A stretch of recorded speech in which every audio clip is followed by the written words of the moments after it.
Raja Harun ar-Rasyid memiliki kebiasaan untuk menghilangkan kejenuhan, yaitu dengan berburu. Di sela-sela waktunya melayani masyarakat dan di saat kepenatan muncul, Raja Harun ar-Rasyid akan pergi ke hutan untuk berburu. Berhasil atau tidak dalam perburuannya, Raja tidak peduli. Dia sudah merasa terhibur dengan meninggalkan istana dan pergi ke tengah hutan untuk mengejar-ngejar binatang buruan. Seperti kebiasaannya, untuk refreshing, Raja Harun ar-Rasyid bersiap-siap untuk berburu. Khalifah memerintahkan para pembantunya untuk menyiapkan semua peralatan dan perbekalan selama berburu. Berbeda dengan acara berburu sebelum-sebelumnya, kali ini Khalifah mengajak serta penasehatnya, yaitu Abu Nawas. Saat Abu Nawas menemuinya, Raja meminta Abu Nawas untuk membantunya membawakan perbekalan. Karena Abu Nawas memiliki perawakan yang kurus, Khalifah menawarkan kepada Abu Nawas untuk memilih sendiri barang apa yang akan dibawa. Untuk beberapa jenak, Abu Nawas terdiam, seraya melihat ke beberapa barang yang akan dibawa Khalifah berburu. Kemudian Abu Nawas memilih kantung air minum yang cukup besar dan berat tentunya. Raja dan semua pembantunya terheran-heran, bahkan ada yang menertawakan, menganggap Abu Nawas itu bodoh karena telah memilih kantung air yang besar dan berat. Padahal ada barang lain yang lebih kecil dan tentu saja lebih ringan. Khalifah bahkan menanyakannya kepada Abu Nawas, tetapi Abu Nawas hanya menjawab, "Nanti juga Paduka akan tahu alasannya kenapa hamba memilih kantung air ini." Karena tidak mau berlama-lama, Khalifah pun memerintahkan pasukannya untuk berjalan. Selama perjalanan, tentu saja Abu Nawas menjadi orang terakhir berjalan di ujung karena beratnya membawa kantung air. Tetapi perjalanan yang jauh mengharuskan rombongan berhenti untuk istirahat sejenak, sekedar melepaskan dahaga. Dan di saat istirahat itu, Abu Nawaslah orang yang paling dicari, karena dia yang membawa kantung air minum. Setelah merasa cukup istirahatnya, perjalanan pun dilanjutkan. Kantung air yang dibawa Abu Nawas isinya berkurang, menjadi lebih ringan. Abu Nawas pun tak lagi berjalan di belakang. Ternyata perjalanan panjang membutuhkan istirahat lebih dari satu kali. Sehingga setelah Khalifah dan rombongan beristirahat untuk yang kedua kali, ketiga kali, dan seterusnya, kantung air yang dibawa Abu Nawas pun semakin berkurang, sampai kemudian kosong sama sekali. Setelah kantong airnya kosong, Abu Nawas pun bisa berjalan di samping Khalifah di barisan paling depan.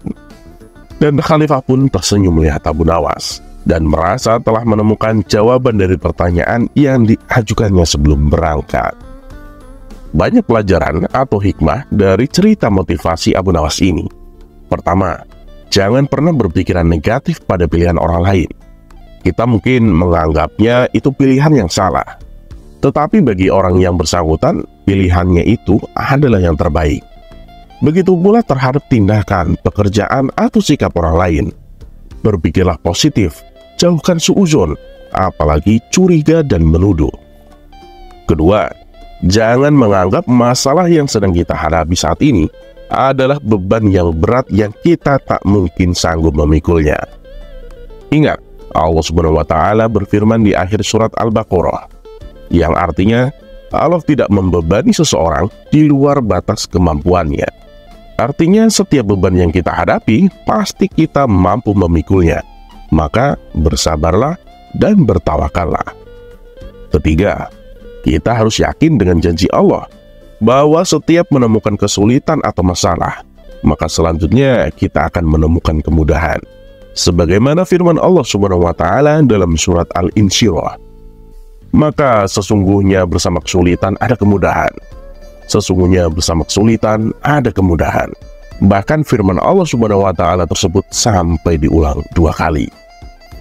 Demikian pelajaran atau hikmah yang dapat kita ambil dari cerita motivasi Abu Nawas. Terlepas apakah cerita ini adalah cerita fiksi atau kenyataan, karena hikmah adalah barang hilang seorang muslim.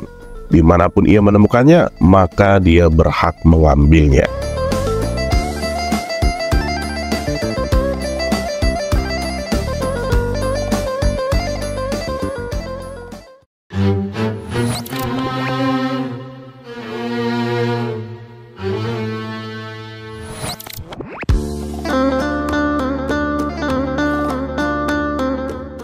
Yang namanya hidup bertetangga, pastilah ada tetangga yang suka dengan kita. Ada pula yang tidak suka. Begitu juga dengan yang dialami Abu Nawas. Meskipun dikenal suka menolong, tapi ada saja tetangga yang tidak suka. Dan siapa lagi? Ia tak lain dan tidak bukan adalah Abu Jahil. Entah kenapa ia sangat membenci Abu Nawas. Si Abu Jahil ini selalu mencari celah untuk menfitnah Abu Nawas. Akan tetapi usahanya selalu gagal. Tentu saja hal ini membuat Abu Jahil semakin benci kepada Abu Nawas. Hingga pada suatu ketika Abu Jahil ini mempunyai rencana yang licik. Ia akan menjebak Abu Nawas supaya namanya menjadi buruk di mata masyarakat. Pada esok harinya Abu Jahil mulai mengatur strategi. Ia pergi ke pasar untuk membeli sendal, di mana sendal yang ia beli sama persis dengan kepunyaan Abu Nawas. Abu Jahil juga membayar orang suruhan untuk mengambil keledainya sendiri pada malam hari. Dan setelah malam hari tiba, Abu Jahil mulai menjalankan aksinya. Ia sengaja menaruh keledainya di depan rumah, dan ia juga menaruh sendal yang sama persis dengan sendal Abu Nawas di halaman rumahnya. Tidak lama kemudian datanglah orang bayaran Abu Jahil untuk mengambil keledai di depan rumahnya. Setelah orang bayarannya sudah benar-benar menghilang, Abu Jahil mendadak berteriak, "Maling, maling, keledai saya dicuri!" Teriak Abu Jahil pura-pura berlagak panik. Sontak teriakan Abu Jahil ini mengundang perhatian para tetangganya. Mereka lalu berduyun-duyun mendatangi rumah Abu Jahil. "Ada apa Abu Jahil?" tanya salah satu tetangganya. "Keledai saya dicuri maling, tapi malingnya sempat saya pergoki," jawab Abu Jahil. "Kamu berhasil mengenali wajahnya Abu Jahil?" tanya tetangga yang lain. Enggak sih, karena waktu saya pergoki malingnya langsung panik dan lari terbirit-birit sampai ia meninggalkan sendalnya, kata Abu Jahil sambil menunjukkan sendal di halamannya. "Loh, ini kok seperti sandal Abu Nawas? Tapi masa iya sih Abu Nawas mencuri keledaimu?" ujar tetangganya tak percaya. "Ya, namanya juga orang lagi hilaf. Apapun pasti dilakukannya. Apalagi sekarang Abu Nawas sudah lama tidak diberi hadiah baginda raja. Pastinya dia tak punya uang lagi untuk membeli makanan," ucap Abu Jahil memprovokasi. Akibat hasutan Abu Jahil ini, para warga mulai tersulut emosinya. Abu Nawas yang sedang asyik tidur di rumahnya langsung dipaksa bangun dan diarak warga menuju istana. "Ada apa ini? Apa yang kalian lakukan?" tanya Abu Nawas bingung. "Sudahlah, kamu diam saja. Kamu harus mempertanggungjawabkan perbuatanmu," bentak Abu Jahil. Dalam hati Abu Jahil berkata, "Kali ini aku berhasil menjebakmu Abu Nawas." Ia pun tersenyum jahat kepada Abu Nawas. Setibanya di istana, baginda raja kaget. Ada rombongan warga datang ke istana. Terlebih lagi di situ ada Abu Nawas dengan kondisi tangan terikat. "Ada apa ini? Kenapa malam-malam datang kemari?" tanya baginda raja. "Ampun Paduka Yang Mulia, saya mau melaporkan. Keledai saya dicuri Abu Nawas," jawab Abu Jahil. Abu Nawas yang mendengar pengaduan Abu Jahil hanya terdiam. Ia menunggu saat yang tepat untuk membongkar kedok Abu Jahil. "Memangnya kamu punya bukti apa Abu Jahil? Apakah keledaimu ada di rumah Abu Nawas?" tanya baginda raja. "Keledainya memang tak ada di rumah Abu Nawas. Bisa saja dia menaruhnya di tempat lain Paduka Yang Mulia. Tapi saya punya bukti yang lain." Baginda raja kembali bertanya, "Coba tunjukkan bukti yang kamu punya Abu Jahil." Lalu Abu Jahil menunjukkan sandal yang mirip dengan sandal Abu Nawas. "Ini buktinya Paduka Yang Mulia. Jadi waktu saya pergoki, Abu Nawas ini lari terbirit-birit sampai meninggalkan sandalnya di halaman rumah saya," tutur Abu Jahil. "Apa benar ini sandal kamu Abu Nawas?" tanya baginda raja kepada Abu Nawas. "Bukan baginda, tapi sandal itu memang mirip dengan sandal saya," jawab Abu Nawas. "Kamu jangan mencoba mengelak Abu Nawas. Jelas-jelas ini sandal kamu," bentak Abu Jahil. Sudah, berikan sandal itu padaku," pinta baginda raja kepada Abu Jahil. Setelah Abu Jahil memberikan sandalnya, baginda raja lalu memanggil Abu Nawas. "Abu Nawas, kemarilah. "Coba pakai sendal ini," perintah baginda raja. Dan setelah dicoba, sendal yang dibawa Abu Jahil tidak muat di kaki Abu Nawas. Melihat hal itu, Abu Jahil mulai belingsatan. Mukanya pucat dan keringat dingin mulai keluar dari tubuhnya. "Ini sih jelas-jelas bukan sendal Abu Nawas. Kamu jangan menuduh orang sembarangan. Atau jangan-jangan kamu ingin memfitnah Abu Nawas?" bentak baginda raja geram kepada Abu Jahil.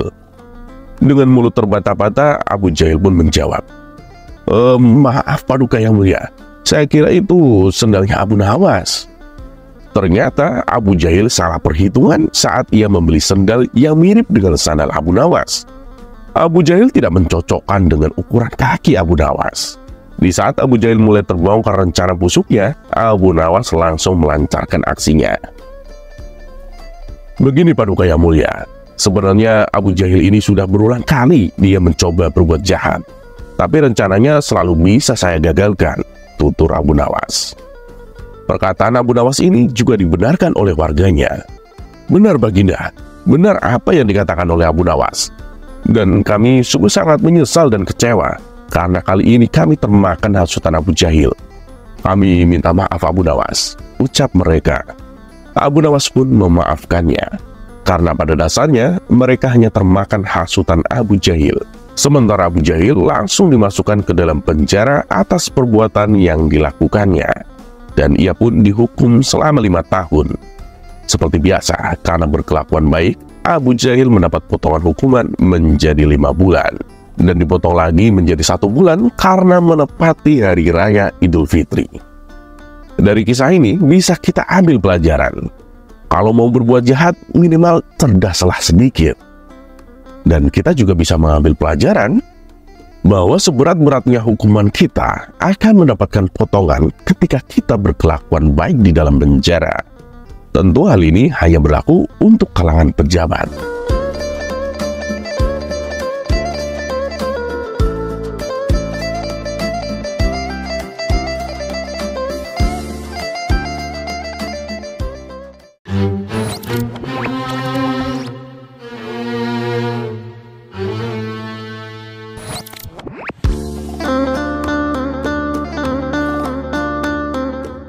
Dikisahkan kehidupan rumah tangga Abu Nawas terbilang cukup sederhana. Padahal bila saja Abu Nawas mau hidup kaya, ia bisa saja mewujudkannya. Sebab hubungan Abu Nawas dengan Baginda Raja terbilang cukup erat. Berulang kali Baginda Raja menawarkan jabatan di istana dengan gaji yang cukup lumayan besar. Tapi Abu Nawas selalu menolaknya. Ia lebih memilih menjadi warga masyarakat biasa dengan kehidupan yang sederhana. Saking sederhananya, Abu Nawas tak ada barang berharga ataupun barang mewah yang terdapat di dalam rumahnya. Meski demikian, Abu Nawas selalu mensyukuri dengan apa yang dimilikinya. Dan kehidupan sederhananya ini ia terapkan kepada istri dan anak-anaknya. Abu Nawas juga selalu mendidik keluarganya dengan ajaran agama. Wajar bila keluarga Abu Nawas terkenal di masyarakat sebagai keluarga yang religius dalam keseharian. Di dalam rumah saja, Abu Nawas menerapkan kebiasaan yang baik dan tentunya sesuai dengan tuntunan agama. Kebiasaan tersebut adalah manakala Abu Nawas akan masuk rumah, ia selalu mengucapkan salam. Dan setelah masuk ke dalam rumah, ia pun tak lupa mengucapkan Alhamdulillah. Begitu juga dengan sang istri maupun anak-anaknya. Mereka senantiasa dididik oleh Abu Nawas supaya menerapkan apa yang dilakukan seperti dirinya. Suatu hari, saat Abu Nawas baru pulang dari hutan mencari kayu bakar, ia mengetuk pintu rumahnya dan mengucapkan salam. Namun sudah berulang kali mengucapkan salam, tak ada jawaban sama sekali dari dalam rumahnya. Kejadian yang janggal ini membuat Abu Nawas khawatir, apalagi rumah dalam keadaan sepi dan gelap gulita. Maka dengan perasaan was-was, Abu Nawas masuk ke dalam rumah untuk mencari keberadaan istrinya. Betapa kagetnya Abu Nawas, ia mendapati sang istri sedang duduk termenung di pojok ruangan. Alhamdulillah, ternyata istriku baik-baik saja, batin Abu Nawas. Tapi yang membuat Abu Nawas heran, kenapa sang istri tidak membalas salamnya. Wahai istriku, kenapa kau tidak menjawab salamku? Tanya Abu Nawas. Sang istri hanya terdiam, tatapan matanya kosong seperti sedang memendam kegundahan. Melihat perubahan sikap istrinya membuat Abu Nawas cemas. "Ada apa denganmu? Mengapa tiba-tiba kamu seperti ini?" tanya Abu Nawas khawatir. Sang istri lantas menoleh ke arah Abu Nawas dengan tatapan mata berkaca-kaca. "Wahai suamiku, orang-orang yang dekat dengan Baginda Raja semuanya hidup enak, kebutuhannya selalu terpenuhi. Sedangkan kita, sampai kapan kita akan terus begini? Sekiranya engkau mau menemui Baginda Raja dan meminta jabatan di istana, pasti Baginda Raja akan dengan senang hati memberimu jabatan sebagai hakim, dan engkau akan menerima gaji yang besar. Dengan begitu kehidupan kita akan tercukupi. Apapun kebutuhan yang kita inginkan pasti akan terwujud," tutur sang istri. Perkataan istrinya itu membuat Abu Nawas kaget. "Kenapa kau bicara seperti itu? Tidak takutkah engkau dengan hari perhitungan di akhirat kelak? Bila kita hidup dalam kemewahan, hal itu justru akan menjadi beban kita. Saat ditanya dari mana kita mendapatkan dan dikemanakan harta kita yang banyak itu," ujar Abu Nawas. Tapi raut kesedihan masih terlihat jelas di wajahnya. Abu Nawas pun kemudian berdoa, "Ya Allah, siapa yang hendak merusak rumah tanggaku melalui istriku, maka butakanlah matanya."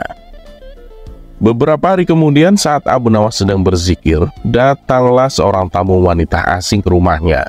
Abu Nawas lalu mempersilahkan duduk di ruangan tempat ia biasa menerima tamunya. "Ada perlu apa ibu datang kemari?" tanya Abu Nawas. "Begini tuan, mata saya ini tiba-tiba buta. Padahal selama ini saya tak pernah merasakan keluhan sakit pada mata saya," jawab wanita itu.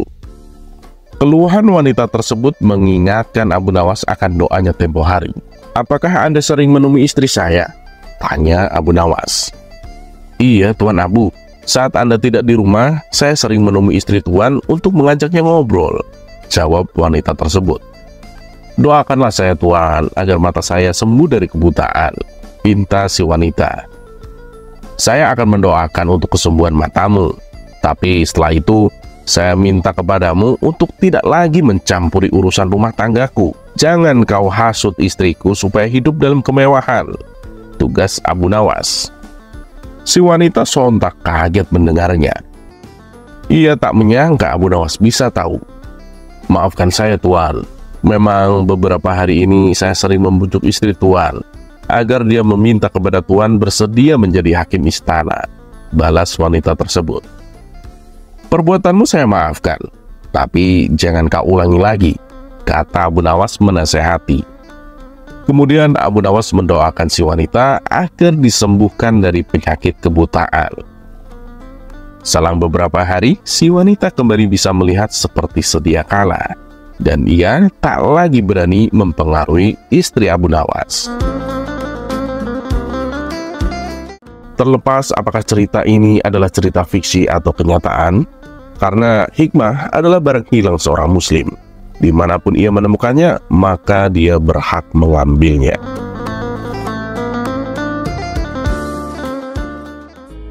Kisah selanjutnya.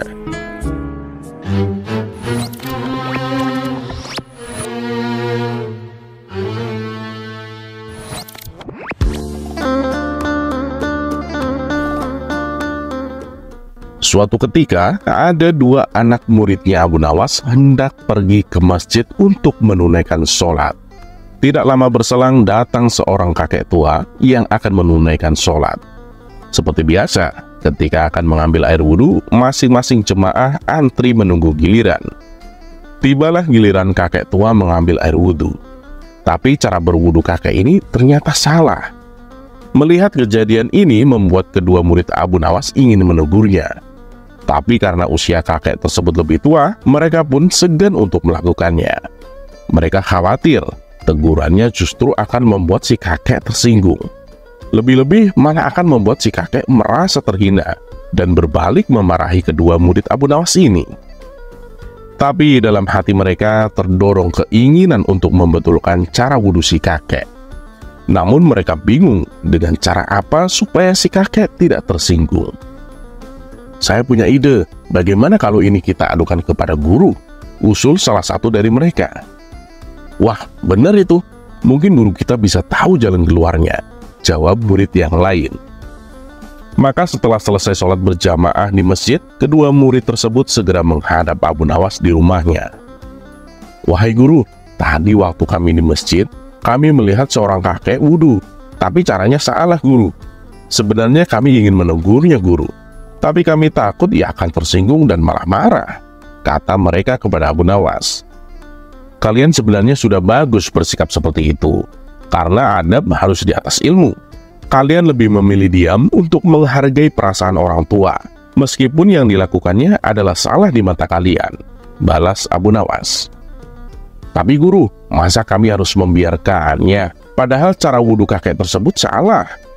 Bukankah ilmu juga harus diajarkan? Tapi kami bingung caranya, wahai guru, kata mereka lagi. Benar, ilmu juga harus diajarkan, tapi harus dengan cara yang bijak, agar tidak membuat orang lain sakit hati, ujar Abu Nawas. Lalu untuk memberitahu kesalahan kakek tersebut, menurut guru caranya bagaimana? Tanya salah satu muridnya. Oh, itu sih gampang, jawab Abu Nawas sambil memberitahukan caranya. Setelah mendapatkan cara yang bijak dari sang guru, esok harinya kedua murid tersebut kembali berangkat ke masjid. Tak lama kemudian datanglah kakek yang tempo hari dilihatnya. Namun belum juga si kakek mengambil air wudhu, tiba-tiba ia melihat dua murid Abu Nawas bertengkar. Tentu saja ini adalah pura-pura, sebagaimana trik yang diajarkan Abu Nawas. Ada apa ini ribut-ribut? Tanya si kakek mendekat. Begini kek, saya minta pendapat kakek. Menurut kakek, di antara kami berdua, siapakah yang paling benar? Kata salah satu dari mereka. Si kakek dengan senang hati bersedia. Kemudian kedua murid Abu Nawas itu masing-masing memperagakan cara wudhunya di depan kakek tersebut. Tentu saja kedua murid itu cara wudhunya benar semua. Setelah selesai, mereka pun bertanya, jadi menurut kakek, siapa yang paling benar di antara kami? Sang kakek hanya tersenyum, seraya menjawab, kalian telah sama-sama memperagakan tata cara wudhu yang baik dan benar. Yang keliru adalah kakek bodoh ini. Ternyata selama ini justru kakek yang cara wudhunya sah. Dan begitulah salah satu contoh dakwah menegur seseorang tanpa harus menyinggung perasaannya. Terlepas apakah cerita ini adalah cerita fiksi atau kenyataan, karena hikmah adalah barang hilang seorang muslim. Dimanapun ia menemukannya, maka dia berhak mengambilnya.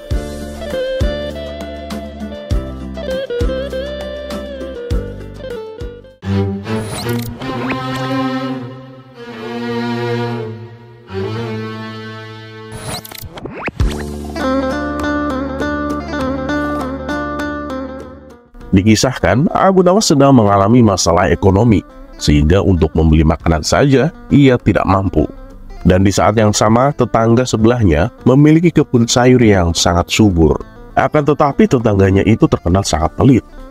Maka terbesitlah dalam pikiran Abu Nawas untuk mencuri sayur di kebun tetangganya itu.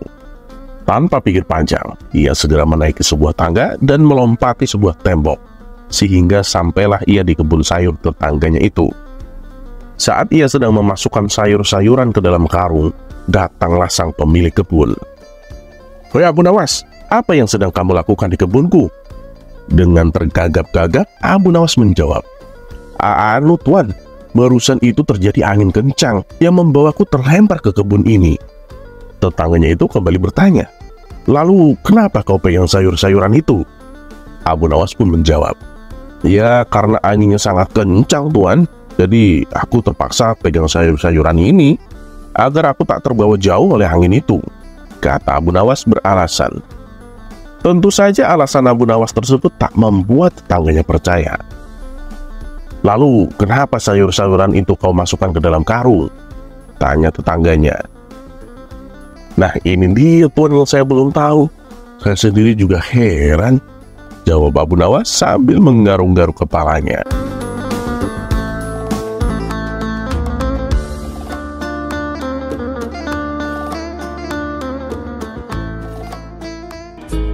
Kisah selanjutnya.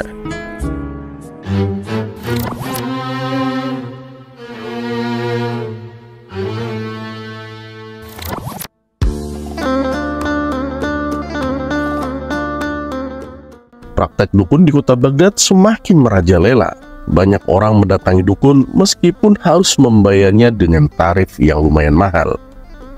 Alih-alih usahanya bisa menjadi sukses, yang ada malah gulung tikar.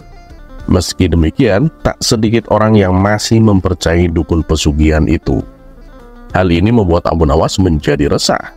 Maka ia berinisiatif datang ke istana dan melaporkannya kepada Baginda Raja. "Paduka yang mulia, rakyat Paduka sekarang banyak sekali yang mendatangi dukun pesugihan. Paduka itu harus menindak dukun sesat itu," lapor Abu Nawas. Akan tetapi reaksi dari Baginda Raja menjadi bumerang bagi Abu Nawas. "Kalau masalah ini aku serahkan kepadamu. Kamu harus bisa menyelesaikannya. Aku beri kamu waktu seminggu untuk menyadarkan rakyatku. Kalau sampai kau gagal, kamu yang akan saya hukum," ancam Baginda Raja. Sontak Abu Nawas terkejut mendengarnya. Tapi apa mau dikata, Abu Nawas sudah terlanjur melaporkannya. "Tapi Paduka, kenapa hamba yang menjadi sasaran? Hamba kan hanya melaporkannya," ujar Abu Nawas. "Aku tidak mau tahu. Pokoknya kamu yang harus bertanggung jawab.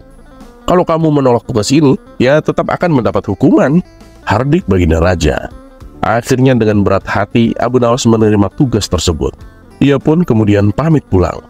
Setibanya di rumah, Abu Nawas terus memikirkan bagaimana caranya menyelesaikan tugas yang diberikan oleh Baginda Raja. Setelah merenung agak lama, ia pun kemudian mendapatkan ide yang cemerlang. Pada keesokan harinya, Abu Nawas pergi ke sebuah pasar untuk membeli sebuah kandang yang ukirannya sangat indah. Kandang tersebut ia gunakan untuk menaruh burungnya. Kemudian ia sesumbar kepada orang-orang bahwa burung yang ada di dalam kandang bukanlah burung sembarangan. Oleh karena itulah Abu Nawas memperlakukannya dengan penuh istimewa. Setiap hari Abu Nawas membeli minyak wangi yang mahal hanya untuk mengolesi burung miliknya. Perilaku Abu Nawas ini tentu saja membuat banyak orang penasaran dan ingin mengetahui apa keistimewaannya. Suatu ketika saat Abu Nawas pulang dari pasar, beberapa orang menghampirinya dan bertanya, "Wahai Abu Nawas, sebenarnya apa sih keistimewaan burungmu itu?" Abu Nawas pun menjawab, "Burung ini istimewa. Nah, istimewanya ini, burung ini bisa memberikan uang kepada pemiliknya sebanyak yang diinginkannya." Akhirnya dalam waktu sehari, kabar tentang burung ajaib Abu Nawas langsung membuat gempar seluruh penduduk Baghdad. Ada yang mempercayainya, ada pula yang tak mempercayainya. Dan untuk membuktikan rasa penasarannya, mereka pun berbondong-bondong mendatangi rumah Abu Nawas. Setibanya di sana, mereka mendapati Abu Nawas sedang duduk di depan rumah. Mereka melihat Abu Nawas sedang memperlakukan burungnya dengan penuh istimewa. "Hei Abu Nawas, apa benar burung milikmu ini bisa memberikanmu uang?" tanya mereka. "Katanya sih begitu," jawab Abu Nawas. "Katanya, jadi selama ini burung kamu tidak pernah memberimu uang?" tanya mereka. "Ya, sampai saat ini sih belum, tapi aku yakin suatu saat dia pasti akan memberiku uang, sebab aku memperlakukannya dengan sangat istimewa," ujar Abu Nawas. "Ketahuilah Abu Nawas, usahamu itu hanya sia-sia. Mana mungkin seekor burung bisa memberimu uang? Percuma saja kamu memberinya minyak wangi yang mahal dan memperlakukannya istimewa. Itu justru akan membuatmu kehilangan banyak uang." Abu Nawas pun kemudian berkata, "Lalu bagaimana dengan kalian? Rela mendatangi dukun pesugihan, menghabiskan uang yang banyak. Apa kalian yakin dengan mendatanginya usaha kalian bisa bertambah sukses? Yang ada uang kalian akan semakin berkurang karena untuk membayar dukun tersebut. Masih mending saya berharap kepada burung, karena bagaimanapun dia tak akan bisa berbohong.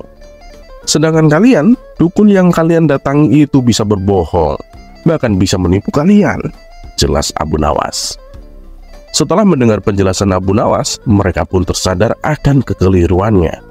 Dan sejak saat itu, mereka sudah tak lagi mendatangi dukun pesugihan.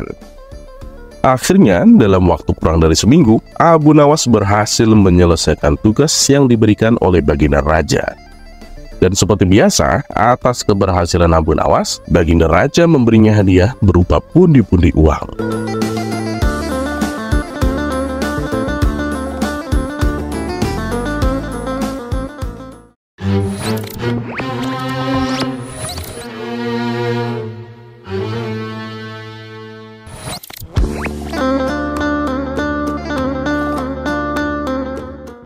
Sore itu, Abu Nawas sedang duduk santai di istana sambil ngobrol asik dengan Baginda Raja. Di kejauhan, sejumlah menteri istana menyaksikannya dengan rasa iri kepada Abu Nawas. "Apa sih hebatnya Abu Nawas? Bisa-bisanya duduk santai dengan Baginda Raja," celetuk salah seorang menteri.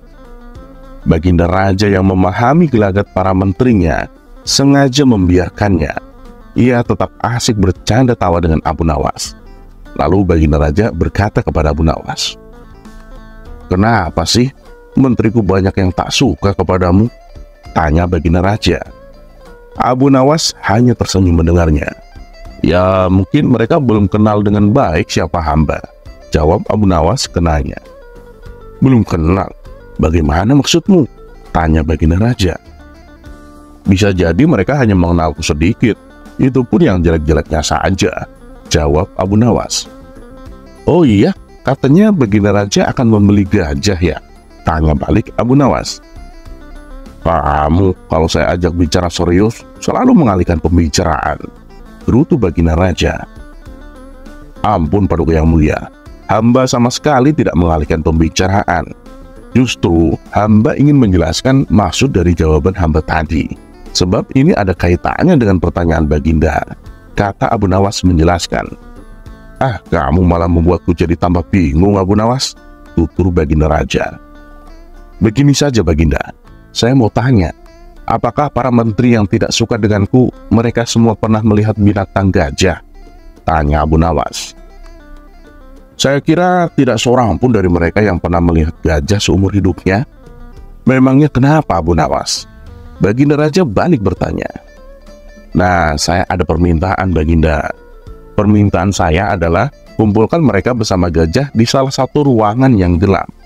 Kemudian satu persatu dari mereka dimintai pendapatnya tentang bentuk gajah," ujar Abu Nawas. Baginda Raja pun memenuhi permintaan Abu Nawas. Para menteri yang tidak suka dengan Abu Nawas dikumpulkan satu ruangan bersama gajah. Karena kondisi yang gelap, mereka memegang gajah sekenanya. Ada yang memegang belalainya, ada yang memegang kupingnya, ada pula yang memegang ekornya. Setelah itu satu persatu menterinya dimintai pendapat tentang hewan gajah. Menteri satu mengatakan kalau gajah tak ubahnya seperti ular piton. Ia beranggapan demikian karena yang ia pegang adalah belalainya. Menteri kedua mengatakan kalau gajah itu seperti kipas. Ia beranggapan demikian karena yang ia pegang adalah kupingnya. Nah, adapun menteri selanjutnya mengatakan kalau gajah itu seperti belut, karena yang ia pegang adalah ekor gajah. Pada intinya, mereka menilai hewan gajah berbeda-beda sesuai dengan apa yang mereka ketahui. Tidak seorang pun yang bisa menggambarkan gajah dengan sempurna, lantaran mereka menyentuhnya hanya sebagian. Bagaimana Baginda yang mulia? Apakah salah satu dari mereka ada yang menjawabnya dengan benar? Tanya Abu Nawas. Wah, tidak ada satupun yang benar Abu Nawas, jawab Baginda Raja. Tapi apa kaitannya dengan pembicaraan kita tadi? Tanya Baginda Raja heran. Abu Nawas pun menjawab. Jadi intinya begini Baginda, mereka itu tidak mengetahui secara utuh dan benar-benar tentang gajah. Tapi mereka terburu-buru dalam menyimpulkan bentuk hewan gajah, padahal mereka hanya memegangnya dari salah satu sisi. Begitu juga ketika mereka menyimpulkan tentang saya. Mereka itu tidak mengetahui secara utuh dan benar tentang saya, tapi mereka dengan mudahnya menilai saya. Mendengar penjelasan Abu Nawas, Baginda Raja pun mulai paham. Ternyata memang butuh waktu dan pikiran yang bening tanpa ada sikap iri untuk mengenal dirimu Abu Nawas, ujar Baginda Raja.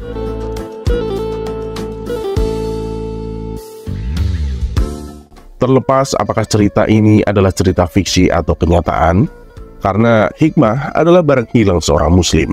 Dimanapun ia menemukannya, maka dia berhak mengambilnya.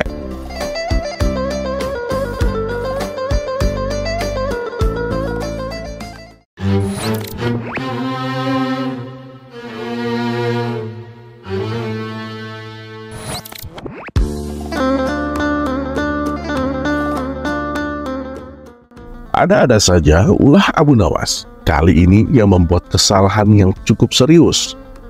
Kesalahan yang ia perbuat adalah ia sering datang ke berbagai tempat dan meneriakan khutbah yang sama. Dalam khutbahnya, Abu Nawas selalu menyebut bahwa para ahli ilmu, yakni para ulama, sebagai orang yang bodoh. Tentu saja khutbah yang disampaikan Abu Nawas ini dianggap mengganggu ketenangan masyarakat. Sebab ia dengan mudahnya mencela para ulama yang merupakan sosok parutan masyarakat. Akibat ulah Abu Nawas ini, hampir saja ia dipukuli para warga. Untunglah ada orang lain yang dengan sigap menolong Abu Nawas dari amukan warga. Perbuatan Abu Nawas ini juga mengundang reaksi kemarahan para ulama. Para ulama ini pun sepakat mengadukan perbuatan Abu Nawas kepada baginda raja. Paduka yang mulia, kami ingin mengadukan perbuatan Abu Nawas. Dia telah membuat gaduh di tengah-tengah masyarakat, kata para ulama melaporkan. Memangnya apa yang telah Abu Nawas perbuat? Tanya baginda raja. Abu Nawas telah menyebut kalau para ulama adalah orang yang bodoh, dan ia mengatakannya di berbagai tempat, jawab mereka. Sejenak baginda raja terdiam. Baginda raja tahu betul bila Abu Nawas mengatakan hal itu pasti ada maksudnya. Abu Nawas tak mungkin gegabah menuduh seseorang bodoh, apalagi seorang ulama. Kenapa tidak kalian ajak saja Abu Nawas untuk berdiskusi? Saran baginda raja. Itu tak mungkin, Paduka yang mulia, karena perbuatan Abu Nawas ini juga membuat warga marah. Bahkan Abu Nawas hampir diamuk warga, Paduka yang mulia. Tapi untungnya ada yang menyelamatkannya. Kalau dibiarkan terus-menerus, saya khawatir, Paduka, Abu Nawas bisa mati diamuk warga. Jadi kita minta kepada Paduka supaya Abu Nawas dihukum. Dengan begitu bisa meredam amarah warga, Paduka yang mulia, ujar para ulama. Sebagai raja yang adil, saya tak mungkin menghukum seseorang sebelum orang tersebut membuat pembelaan. Begini saja, saya akan panggil Abu Nawas kemari. Kalau dia terbukti bersalah, maka saya akan hukum dia seberat-beratnya, ucap baginda raja. Kemudian baginda raja menyuruh beberapa pengawal istana menjemput Abu Nawas di rumahnya. Dan singkat cerita, datanglah Abu Nawas menghadap baginda raja. Maka diadakanlah pengadilan di mana Abu Nawas sebagai terdakwanya. Di ruang persidangan tersebut, seluruh ulama kota Baghdad dikumpulkan. Mereka menuntut supaya Abu Nawas dihukum atas perbuatannya. Abu Nawas, benarkah kau mengatakan bahwa ulama adalah orang yang bodoh? Tanya baginda raja. Benar, Paduka yang mulia, jawab Abu Nawas singkat. Lantas, apa alasanmu berkata demikian? Apakah kau tak menyadari perbuatanmu ini mengundang reaksi kemarahan warga dan juga menyakiti hati para ulama? Ujar baginda raja. Begini, Paduka yang mulia, sebelum saya menjawabnya, bolehkah saya minta beberapa kertas dan pena? Pinta Abu Nawas. Baginda raja pun mengabulkan permintaan Abu Nawas. Setelah kertas dan pena ia dapatkan, kemudian Abu Nawas membagikannya kepada para ulama yang hadir. Satu persatu dari mereka masing-masing mendapatkan satu kertas dan satu pena. Lalu Abu Nawas berkata di hadapan para ulama, sekarang saya minta masing-masing dari kalian menulis jawaban atas pertanyaan yang akan saya ajukan. Pertanyaannya sederhana. Apa yang dimaksud dengan roti? Tanya Abu Nawas. Mendengar pertanyaan tersebut, salah satu ulama berkata, maksudmu apa, Abu Nawas? Jangan mempermainkan kami. Kamu pikir kami anak-anak kecil? Ini tidak ada kaitannya dengan kasusmu, hardik sang ulama. Tapi dengan tenang, Abu Nawas menanggapinya. Ya, jangan emosi dulu. Sudah, tulis saja jawabannya. Nanti kalian akan tahu, ujar Abu Nawas. Para ulama ini pun menuruti apa yang diinginkan Abu Nawas. Setelah masing-masing dari mereka menulis jawabannya di kertas, kertas tersebut lalu diminta oleh Abu Nawas dan diberikan kepada baginda raja. Silahkan, Paduka yang mulia, baca semua jawaban yang ditulis di kertas itu, minta Abu Nawas. Baginda raja pun membacanya satu persatu. Ulama pertama menjawab, roti adalah sebuah makanan. Ulama kedua menjawab, roti adalah karunia dari Allah. Ulama ketiga menjawab, roti adalah gandum yang sudah dimasak. Ulama keempat menjawab, roti adalah makanan bergizi. Setelah baginda raja selesai membaca semua kertas jawaban, Abu Nawas kemudian berkata kepada semua yang hadir di ruang sidang, "Kalian semua mengaku sebagai ahli ilmu, tapi tak satu pun dari kalian yang mempunyai jawaban yang sama tentang roti. Wahai baginda raja, kalau roti saja mereka berbeda jawaban, apakah mereka pantas menentukan khutbahku benar atau salah? Apakah paduka raja mau mempercayakan keputusan kepada orang-orang seperti ini? Bukankah terdengar aneh? Roti yang mereka makan setiap hari saja, mereka tidak sepakat dengan jawabannya. Tak ada satupun jawaban yang sama. Tapi dengan mudahnya mereka sepakat menilai kalau khutbahku adalah salah. Itulah kenapa saya mengatakan bahwa para ahli ilmu adalah orang-orang yang bodoh," kata Abu Nawas menjelaskan. Semua ulama yang hadir di persidangan hanya terdiam. Kalaupun mereka membantah, pasti akan ada saja jawabannya. Mengingat Abu Nawas adalah orang yang cerdik.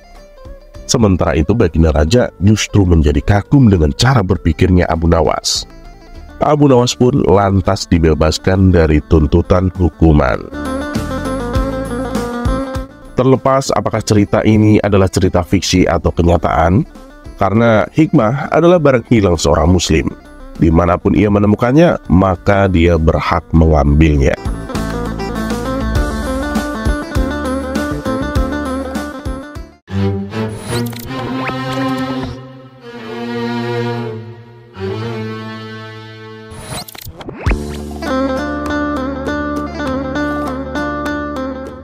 Ada-ada saja ulah Abu Jahil.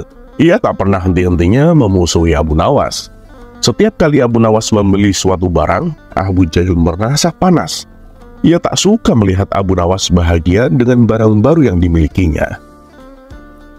Pada suatu hari, Abu Nawas membeli sebuah lonceng. Lalu ia tempelkan di depan pintu rumahnya. Dengan lonceng tersebut, bila ada orang yang hendak bertamu, tak perlu lagi capek-capek mengetuk pintu. Cukup membunyikan lonceng yang menempel di pintu rumahnya. Melihat hal itu, hati Abu Jahil pun merasa panas. "Sombong sekali Abu Nawas, beli lonceng saja pamer," gerutu Abu Jahil. Abu Nawas yang menangkap gelagat Abu Jahil malah sengaja menggodanya. "Woi Abu Jahil, coba lihat, aku punya lonceng warisan leluhurku," teriak Abu Nawas. Mendengar teriakan Abu Nawas membuat Abu Jahil semakin panas. "Dasar tukang pamer," balas Abu Jahil. Ia pun berlalu dari hadapan Abu Nawas. Padahal Abu Nawas sama sekali tidak ada niatan untuk pamer. Dasar Abu Jahilnya saja yang merasa dengki dengan Abu Nawas. Karena rasa dengkinya ini, Abu Jahil ingin membalas perlakuan Abu Nawas. Lalu muncullah di benak Abu Jahil niat untuk berbuat jahat. "Akan kucuri lonceng Abu Nawas, lalu aku buang ke hutan, biar tahu rasa dia," pikir Abu Jahil. Ternyata niatan Abu Jahil ini bukan omong kosong belaka. Di saat tengah malam tiba, ia benar-benar melakukan aksi jahatnya. Dengan berjalan mengendap-endap, Abu Jahil naik ke daerah rumah Abu Nawas. Kemudian ia mendekati pintu rumah dan berusaha mencongkel lonceng yang menempel di pintu. Akan tetapi saat loncengnya tersenggol, lonceng tersebut langsung berbunyi, yang membuat Abu Nawas terjaga dari tidurnya. "Woi, siapa di luar?" teriak Abu Nawas. Mendengar itu, Abu Jahil langsung kabur meninggalkan rumah Abu Nawas. "Kurang ajar, hampir saja ketahuan," ujar Abu Jahil. Meski hampir ketahuan, Abu Jahil tak mau menyerah. Malam berikutnya, ia mencoba kembali mencuri lonceng pintu Abu Nawas. Kali ini ia lebih berhati-hati daripada malam sebelumnya. Dan saat ia memegang lonceng, lonceng tersebut kembali mengeluarkan suara. "Woi, siapa di luar?" teriak Abu Nawas. Mendengar teriakan Abu Nawas, Abu Jahil pun panik dan langsung kabur. Begitu juga dengan malam-malam berikutnya.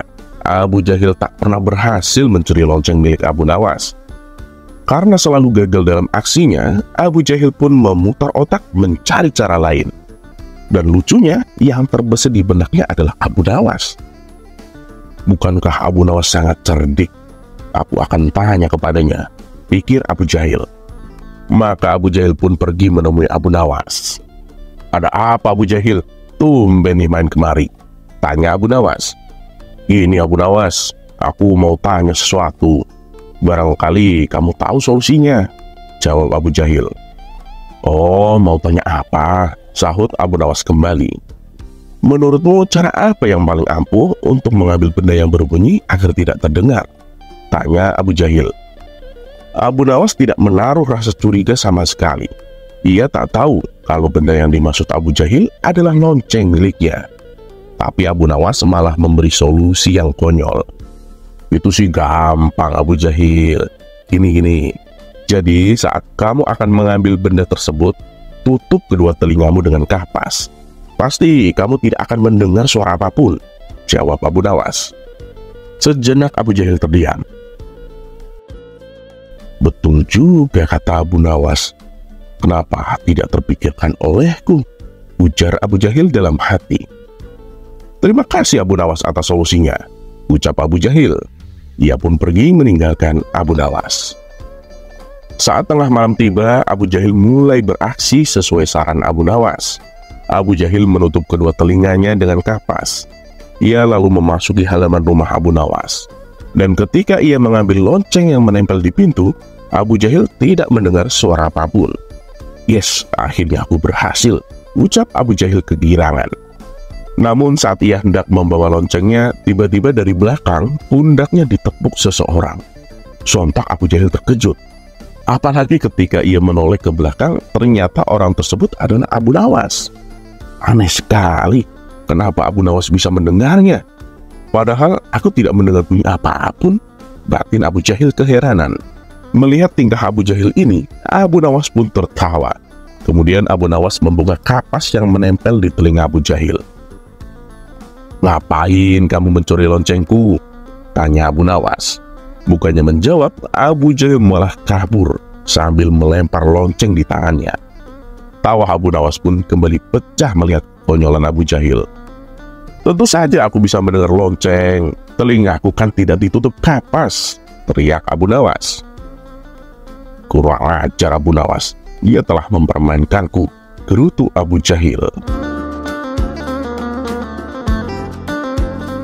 Terlepas apakah cerita ini adalah cerita fiksi atau kenyataan, karena hikmah adalah barang hilang seorang muslim. Dimanapun ia menemukannya, maka dia berhak mengambilnya.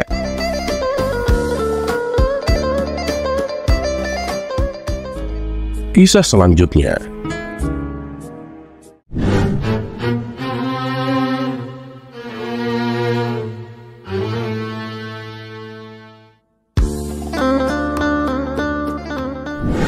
Suatu hari saat Abu Nawas sedang duduk santai, datanglah seorang tamu ke rumahnya.